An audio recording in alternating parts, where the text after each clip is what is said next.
Hi, this is Callan Dix, author of Reaching the Finish Line series. Now, sometimes I think that many people overlook the power of being bilingual, being trilingual. Being bilingual itself is powerful. Okay? There are still people who go to university to get a bachelor's degree in a foreign language. Although, I think it's worth asking, is that the best investment of your time and of your money?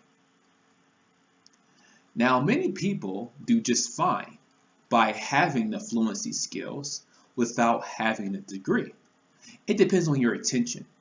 If you want to be a teacher or a professor at a university, they're going to require that you have a degree. And in many cases, probably even a master's degree.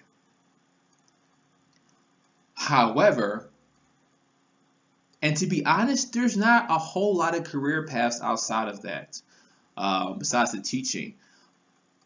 However, if you don't desire to go in that direction, then here are some further questions you can ask yourself to discern if a degree in a specific language is going to be worth your time. The first question is, how much does it cost? Okay. The second question is, how much time is it going to require? And the third question is going to be, what can I learn from this university that I couldn't learn on my own? Because nowadays, with the accessibility of information on the internet,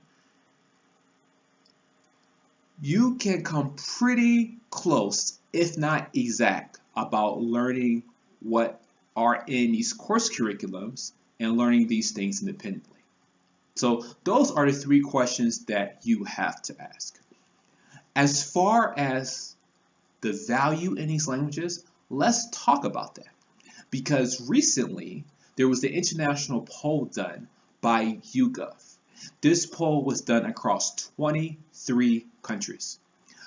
And the question was, what is the most valuable language? And they have found that English is still considered the most valuable language. The most valuable language for kids to learn. And I think that's important too, because this next generation is going to obviously outlive us, and that's going to let us know what is still going to be the most relevant and popular languages out there. And fortunately, English is that language. Now, perhaps you don't want to, let's say, spend 2 to 4 to 6 years in college.